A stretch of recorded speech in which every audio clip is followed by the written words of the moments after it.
All right, this tutorial will get you through setting up your project for green screen. Um, y- Remember, you can pause this video whenever you want if it seems like it goes too fast for you and get caught up. Um, there's an assumption that by this point you have a folder made called green screen. And in that folder, you have 8 pictures. I know I only have one, but for demonstration purposes, that will work. And you should have 8 videos um, that you acted out scenes in front of. Okay. And so you want to have 8 videos, 8 pictures. If you don't have those, I would suggest you stop watching this and go get that stuff and then come back and watch the rest of the video. All right. Step number 1, you need to create the project in iMovie and name your project green screen. So in your iMovie program, you need to get it started. And again, when you get yours started, don't worry, mine doesn't look like yours. Okay. You probably will come up to one of a couple different spots. So if you're not on this screen in iMovie, don't worry about it. I'll get caught up with you in a minute. But if you're on this screen where there's a timeline down here and you see all your event folders, if you would just click on projects in the upper left-hand corner, that will take you back to the project window. So if you weren't on the timeline view, you probably are here. So from here, you need to click on create new, and then you're going to create a new movie, and that will create a new project for you. That will clear the timeline down below. Um, Up here is your project name. We don't want to keep it as My Movie. Yours might say My Movie, My Movie 1. Mine just happens to say My Movie 2. So let's go back and click on projects again. That will open up the naming folder or file for you, and let's call it green screen.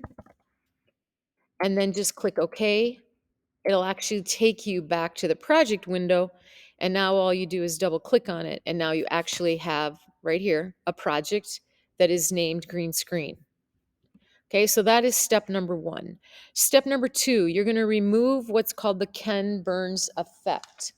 And the directions are listed there. So you're going to go back to iMovie, and up here on the iMovie menu, you're going to come down here to Preferences. And right here where it says photo placement and it says Ken Burns, you want to change that to fit. And that'll take that motion of that zooming in and out and panning off all your pictures every time you place it. If you don't do this, you have to then, this will do it for the whole project. If you don't do this step, then you have to individually do each picture as it comes onto the timeline. Step number 3, you need to create an event folder in iMovie. The event folder and the project name cannot be the same. The event folders are listed over here on the side, okay? And that event folder cannot be called green screen. If you name it the same thing, iMovie will rename one of them, okay? So if you come up here to the file menu, you can make what's called a new event, and it'll put the date on that folder, and you're just going to change that to the folder name to be like green screen info or green screen media, and call it anything like that, as long as the file name for the project and the file name for the event folder are not the same thing. And this is where you're going to place the media that you've collected for your project. Okay. Step number 4, import in your media for the project, which is the 8 pictures and the 8 video clips. So with the green screen folder, media folder selected over here, I'm going to import in my media by clicking this arrow. I can also click this arrow. So I'm just going to click this arrow that you see there.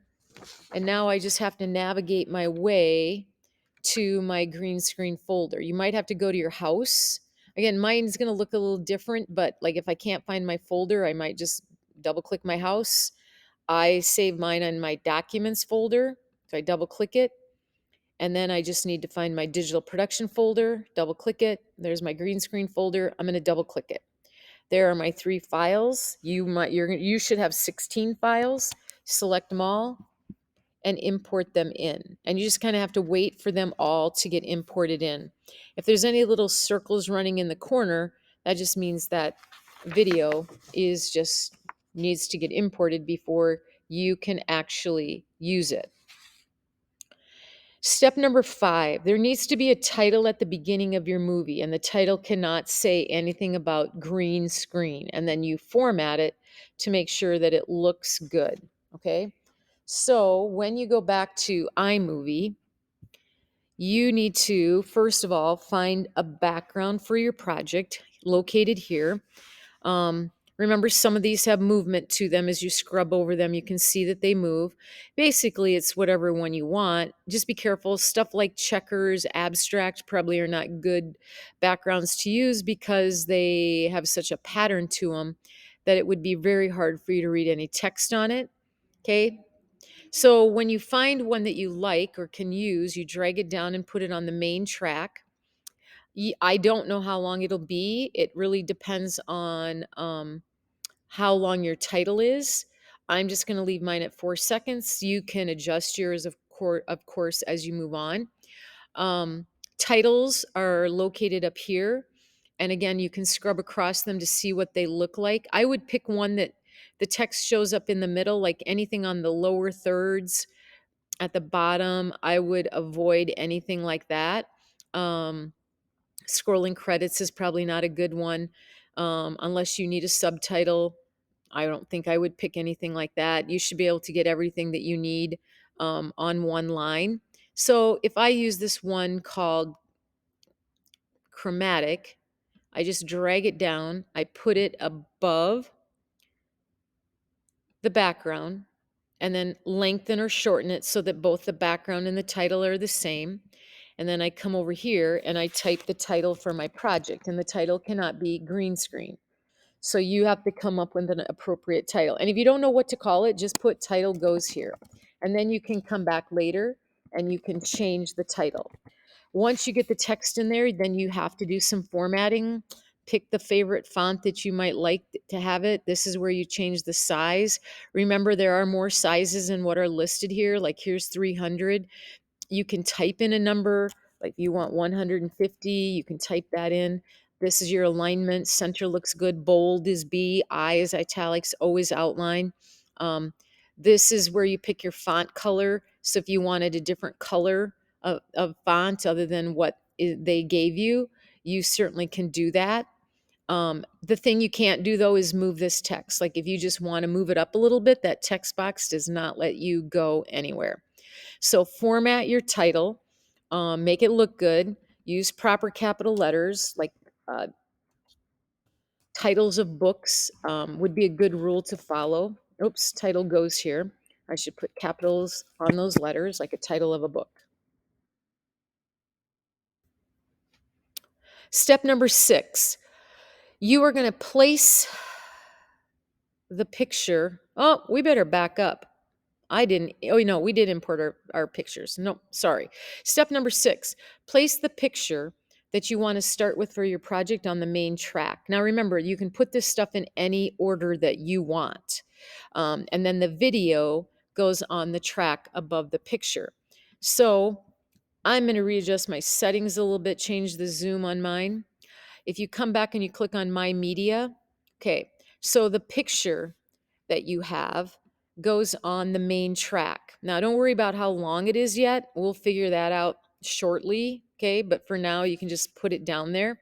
And then the video that you want to go with it is actually going to go, I'm going to take this one, and it goes above it like this. Now, you need to edit that down to the best 6 to 8 seconds.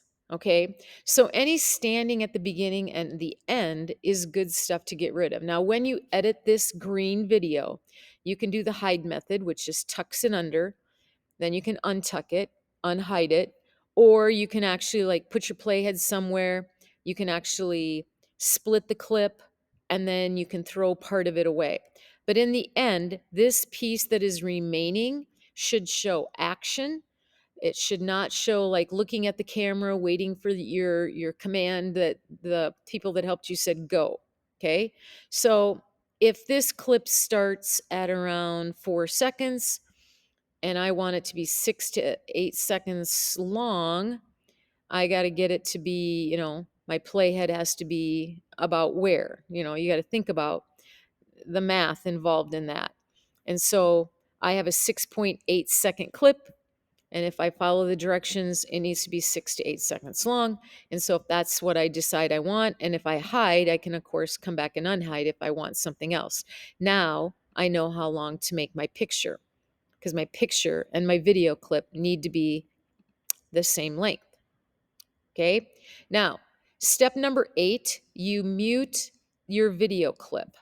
So you come back to iMovie, you double click that green video, and up here where the sound is, the volume, you click on that, and then this little speaker right here, if you click it, see the screen tip, mute the audio. And you'll notice now there's a red line on it, and you notice that in this video there is no more wave file down here, waveform, and so that has now been muted. Number 9, you have to apply the green screen effect to the videos and then crop, adjust softness, use the eraser as you need to in order to get the effect that you want.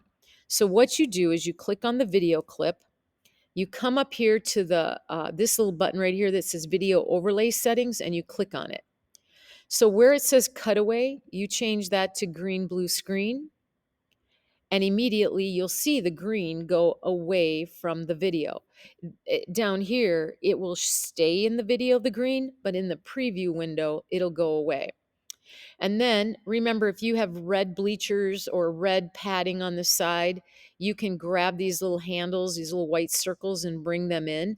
That's like just kind of getting rid of that stuff. Be careful. You don't want to get rid of too much, but there is some stuff like in here I know I want to get rid of. And so I'm going to just bring those little dots in, and that will crop that video to get rid of like any wall or anything like that that you don't want showing in your video. The softness tool you'll probably want to play with a little bit. That might help you to get a better shot. Like that's way, yeah, I'm making that almost transparent. You can actually see the tree branches coming through. So it's a little too soft. And if I go way to the left, I start actually to get a glow around this person. So it can help you to get a little bit of a better look.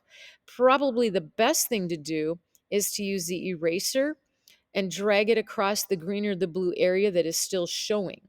So if you still have like wrinkles showing or anything like that, you click the little eraser and then you just tap it or you drag it across the area and it'll actually clean that stuff up. And it's really a nifty little tool.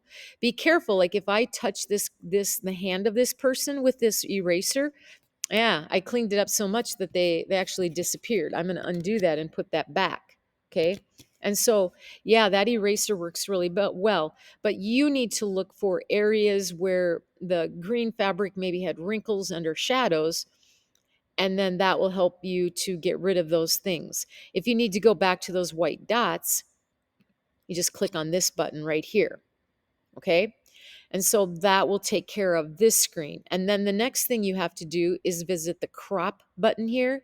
When you click on the cropping button, you should be on fit, okay, or crop to fill. You can do it that way. And remember when we practiced, if you bring this in, you're actually making it, you're not making it smaller, you're actually making it bigger. And if I move this box to the left, I actually moved them to the right. So if I preview this and I look at it that way, then what I get is, see that? I've moved them way over to the right. See that? And I made them so big that I can't see them, even though I made the box smaller.